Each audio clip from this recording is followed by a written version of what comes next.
Bénarès, la Sainte. Depuis des siècles, la ville accueille des pèlerins venus de toute l'Inde. Ils viennent ici pour prier et se purifier dans les eaux du Gange. Mais les ruelles de Bénarès attirent aussi des dizaines de milliers de touristes chaque année. Parmi eux, Johanna. Cette jeune Toulousaine a 29 ans. L'Inde, c'est son premier grand voyage hors d'Europe.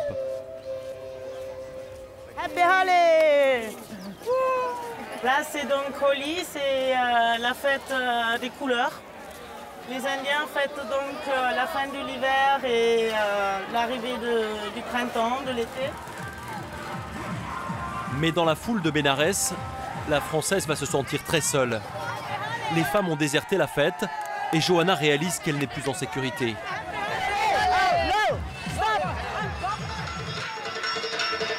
Quand ils viennent comme ça, surtout les jeunes, vers moi pour danser avec moi et tout ça, ils en profitent toujours pour essayer de toucher les seins, les fesses.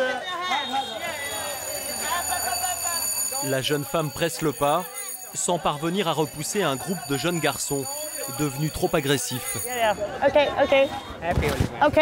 Retirez vos mains. Enlevez vos mains. Ouais, les mains très très baladeuses. Et c'est vrai que bon, au bout de quelques heures, ça commence à être un peu lassant. Pour Johanna, la fête est finie. Elle décide de rentrer à son hôtel.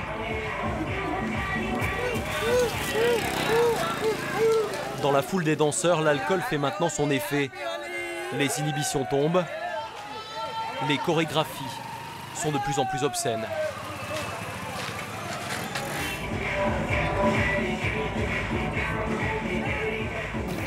Pour retrouver les femmes de Bénarès, il faut aller plus loin sur les berges du Gange. Ce groupe de jeunes indiennes est venu se laver dans les eaux du fleuve. Nous les Indiennes, on ne fête pas la fin de l'hiver dehors parce que c'est pas sûr dans les rues. La façon dont tous ces garçons se comportent, c'est dangereux. On fête au lit à la maison. On ne sait pas ce que ces garçons sont capables de faire après avoir bu. Et si une Indienne n'est pas en sécurité ici, vous pouvez imaginer comment c'est pour une étrangère. Il y a toutes sortes d'agressions, on n'en parle jamais. La mentalité des gens n'a pas changé depuis des siècles. Si on pouvait abolir ces différences entre garçons et filles, alors on réussirait enfin à changer la société. Ce jour-là, à Bénarès, Johanna a été en danger. En Inde, les rues ne sont plus sûres pour les femmes, au point que l'ambassade de France met en garde les voyageuses. Les femmes, en particulier lorsqu'elles voyagent seules, peuvent être vulnérables. De plus en plus de cas de harcèlement, voire d'agressions sexuelles sont signalés. Les statistiques officielles donnent la mesure de la violence de certains hommes contre les femmes. En Inde, les policiers constatent une agression sexuelle toutes les 22 minutes. Pourquoi autant de violences dans un pays plutôt réputé sûr? Comment les autorités luttent-elles pour endiguer le phénomène? Que disent ces agressions de la société indienne?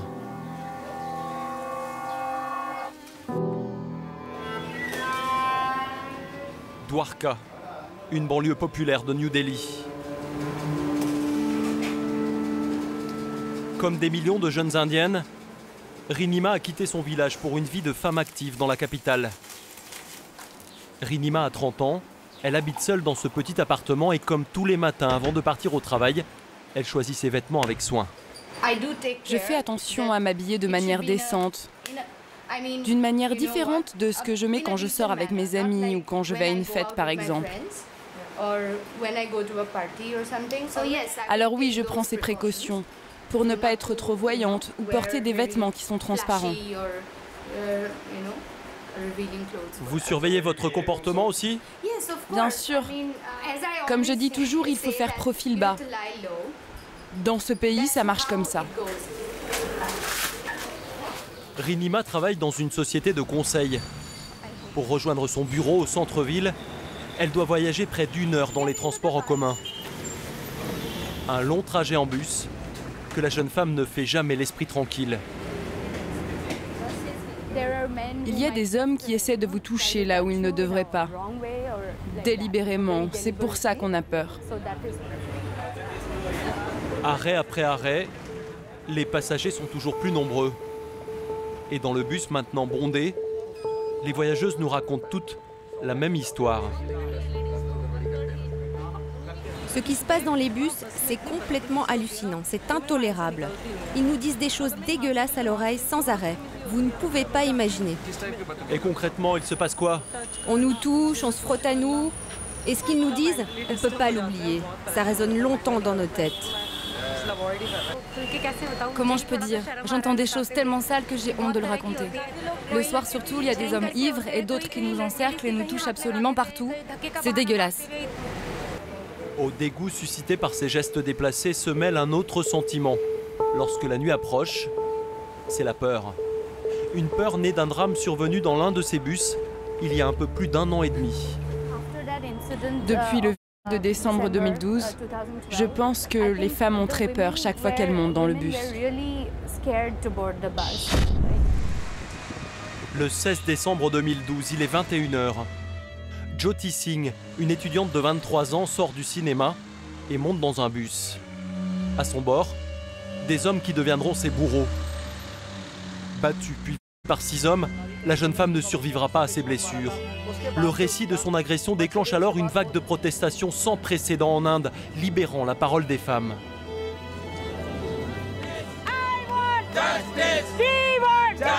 Les Indiennes témoignent des agressions dont elles sont victimes et dénoncent l'inaction des autorités.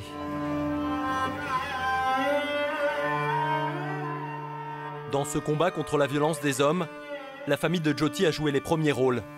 Son père et sa mère ont multiplié les interviews dans les médias du monde entier.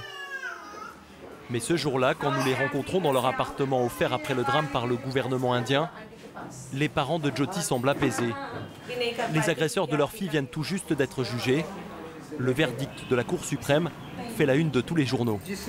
L'article dit « La sauvagerie du crime a fait que ces hommes sont passibles de la peine de mort ». Voici les visages des 4 accusés, ceux qui ont été condamnés à la peine de mort. Ils sont 4. Je suis heureuse. Cette décision, elle envoie un message à toute la société. Un homme coupable de tels crimes dans ce pays ne sera plus autorisé à vivre.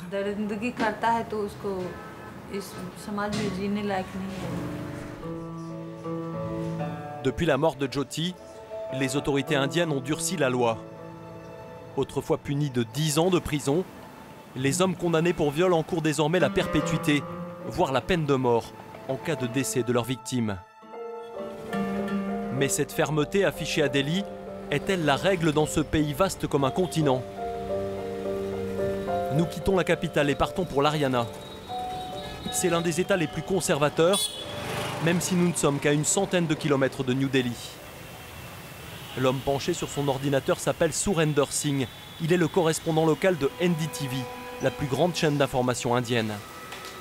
Depuis 1 an et demi, sur ce territoire grand comme un demi-département français, Surinder a couvert 150 affaires, un tous les 4 jours.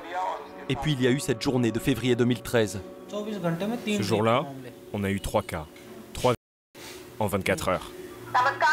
L'information du jour, c'est cas de qui tombent les uns après les autres depuis 1 mois.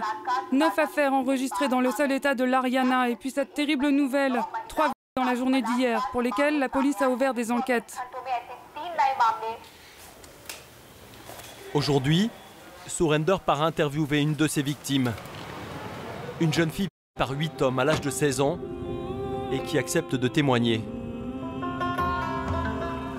Pour les victimes comme elle, la pression sociale est forte. Celle qui va nous recevoir a dû quitter son village et vit cachée dans une petite ville de province. Shabnam, c'est son nom, a accepté de nous parler à la condition que son visage reste dissimulé derrière ce voile.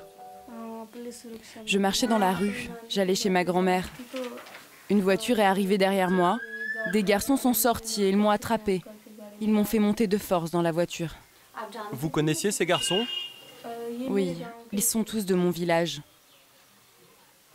J'étais terrorisée après le viol. Je ne savais pas quoi faire. Dans les villages, il y a cette mentalité. Les filles sont forcément responsables de ce qui leur arrive. Les victimes de viol, elles subissent une double peine dans ce pays. On se moque d'elle. Quel genre de moquerie? Toi, on t'a... Ta vie, elle est foutue. Ensuite, même les femmes du village venaient me raconter des saletés comme ça. C'était sans arrêt. Tellement difficile qu'on n'a pas eu d'autre choix que de partir. Ces agresseurs ont filmé la scène sur leur téléphone portable. La vidéo a circulé dans tout le voisinage. Pour Shabnam, il y a donc eu le et puis la honte. Dans ces villages, les victimes se retrouvent transformées en coupables, accusées de déshonorer leur communauté, ainsi que leur famille. Le a eu lieu le 9 septembre. Le 18, mon mari a fini par la prendre et il a préféré se suicider. Pourquoi ça? Il ne pouvait pas tolérer ce qui était arrivé à sa fille. Il y avait la peur des autres villageois et puis la honte. C'est pour cela qu'il a préféré mettre fin à ses jours.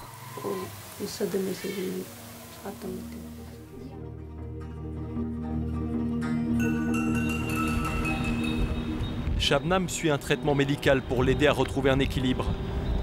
Depuis quelques mois, elle se reconstruit. Elle aide d'autres victimes de à préparer leur défense. Ce matin, c'est une enfant qu'elle emmène chez son avocat. Bonjour jeune fille, tu vas bien? Tu sors de l'école? Spécialisé dans les affaires de son avocat a récemment payé le prix de son engagement. Il y a 2 jours, Maître Khalsan a été agressé pour avoir plaidé contre un bandit local accusé d'agression sexuelle. Face à lui ce matin, Pooja, 10 ans, par un voisin d'une quarantaine d'années.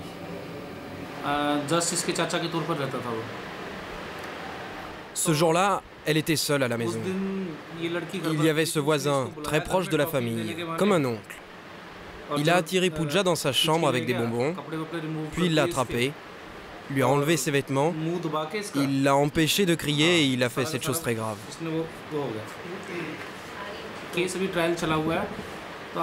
L'affaire est en cours, alors j'ai demandé à Pooja de passer pour lui parler de l'affaire, pour essayer de préparer son audition devant la cour.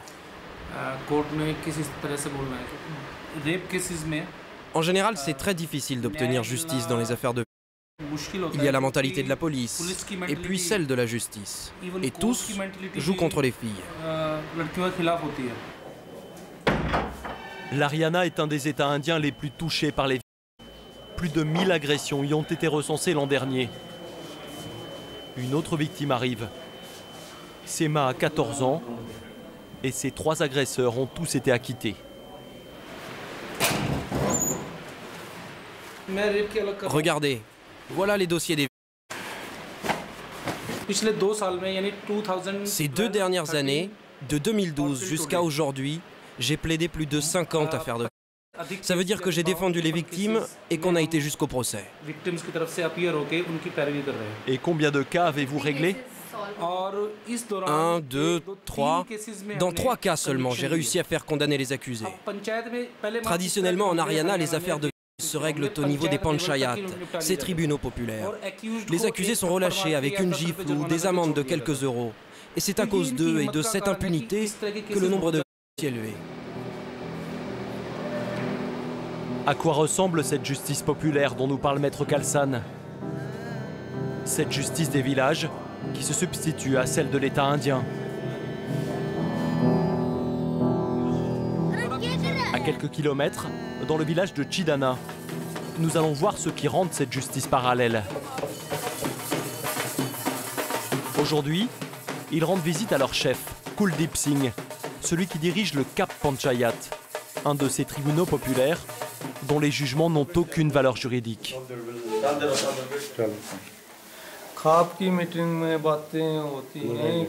Les Cap Panchayat sont des assemblées où l'on parle des problèmes de la société.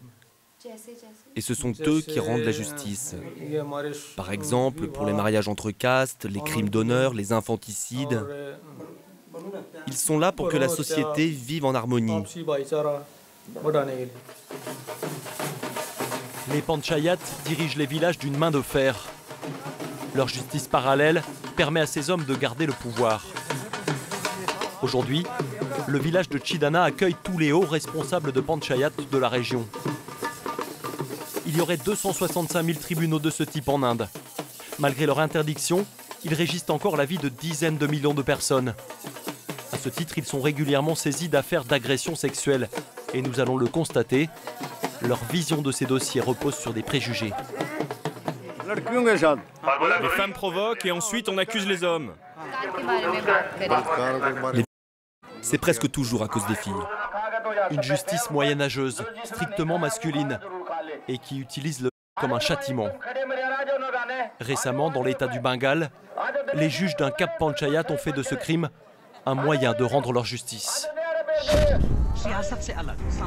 Le 21 janvier dernier, dans le village de Birbhum, 13 membres d'un Panchayat décidaient le collectif d'une jeune fille de 20 ans, accusée d'avoir eu des relations sexuelles avec un musulman.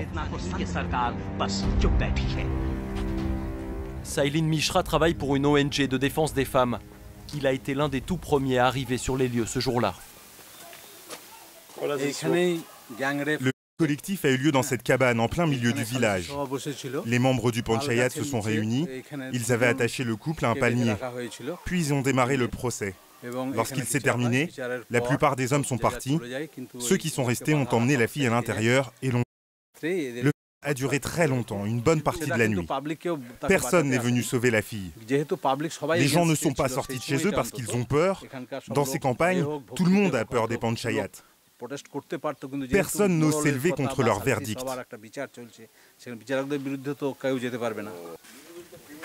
Grâce à Sailin Mishra et à la pression des ONG, les 13 membres du Panchayat sont aujourd'hui en prison. Ils attendent leur procès.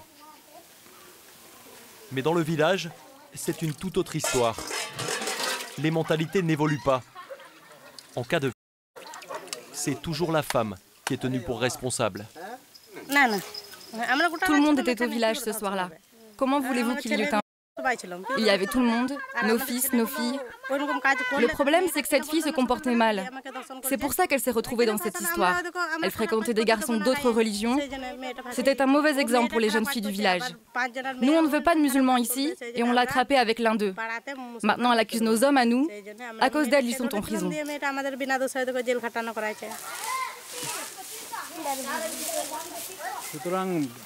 Vous ne saurez jamais ce qui s'est vraiment passé ici. Personne ne vous le dira. Personne ne veut coopérer sauf la victime.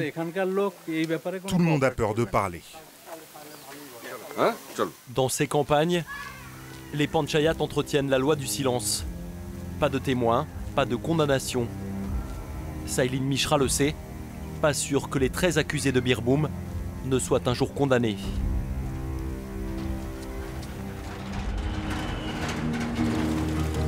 Alors pourquoi cette justice est-elle presque toujours en défaveur des femmes? Pour le comprendre, nous avons rencontré un avocat spécialisé dans la défense d'hommes accusés de...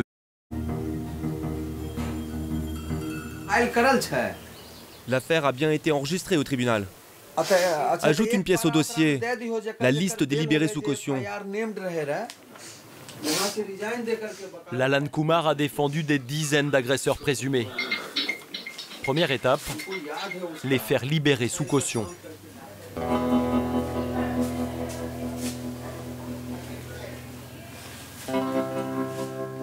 Là, j'ai une affaire de et un kidnapping. Je vais essayer d'obtenir la liberté pour mes clients.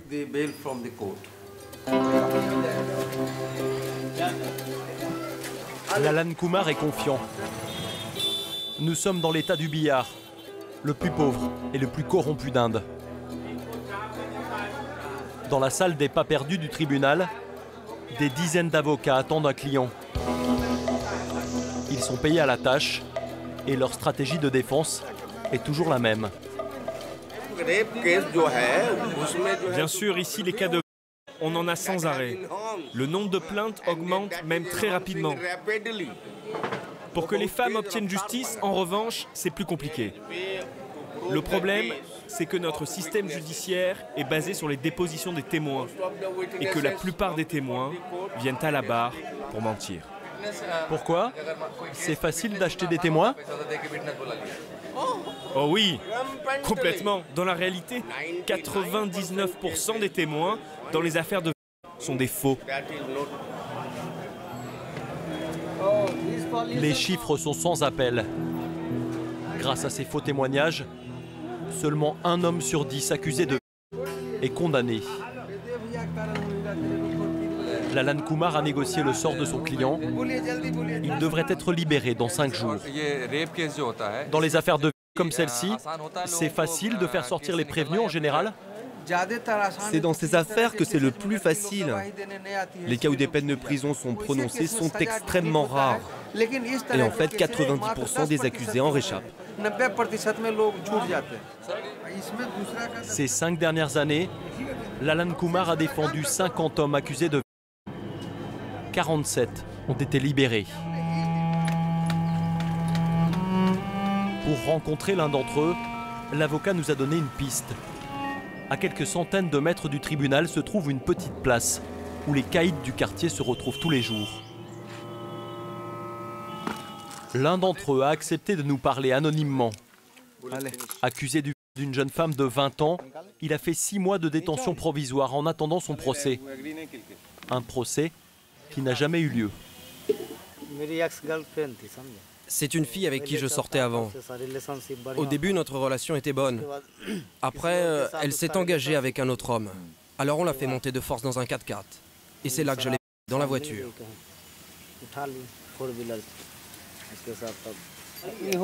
Lui, il était là aussi. Mon intention, c'était de la déshonorer. Je voulais la déshonorer en la pour que plus personne, jamais ne veuille l'épouser. On fait comme ça ici. Soit on leur jette de l'acide, soit on les pour qu'elles ne puissent plus se marier. Comment tu t'es senti après tout cela? Je n'ai pas eu le sentiment d'avoir fait quelque chose de mal. Je n'ai pas eu de remords. Même aujourd'hui, je ne ressens rien. L'homme a échappé à la justice, car pendant sa détention, il a fait pression sur la victime pour qu'elle retire sa plainte. Si elle n'avait pas accepté un arrangement, on serait passé aux menaces plus sérieuses, contre sa famille.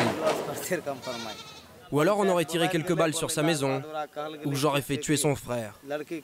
Alors elle aurait accepté de négocier, forcément. Mais on n'a pas eu besoin. On a réglé ça entre nous au village. On a trouvé un mari à cette fille pour qu'elle ne soit pas totalement déshonorée. Et puis on a payé tous les frais du mariage. Sa famille a accepté. Et 3 mois après le mariage, je suis sorti de prison.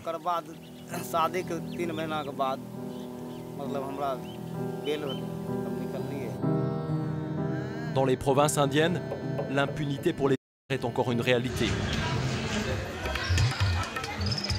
Pourtant, le pays est bien en train de changer et c'est à New Delhi que nous allons le mesurer. Parce que les paroles de victimes sont enfin entendues, en 1 an, le nombre de plaintes pour a plus que doublé dans la capitale et une unité de la police a été spécialement créée pour lutter contre ces agressions. Un service de police pour les femmes et par les femmes. À sa tête, la commissaire Sharma. En 1 an, elle a recruté 600 jeunes policières. Ici, il n'y a que des femmes, à tous les grades. Simples policières, sous-officiers, inspecteurs, commissaires, tous les rangs de la police. Et voilà notre salle d'entraînement. Les jeunes filles qui intègrent cette unité ont 20 ans en moyenne.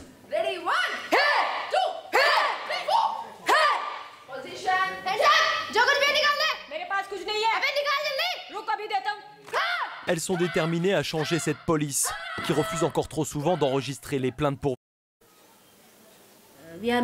Oui, c'est devenu une priorité. On est beaucoup plus sensible aujourd'hui lorsqu'une femme fait face à des problèmes de harcèlement sexuel. On y est beaucoup plus sensible. Et moi, personnellement, je suis dans une position où je peux agir, changer les choses pour les femmes, qu'elles se sentent plus en sécurité, pour les rendre plus conscientes de leurs droits et les aider. La commissaire vient de créer ces brigades mobiles. Des femmes policières qui partent en patrouille, c'est révolutionnaire en Inde.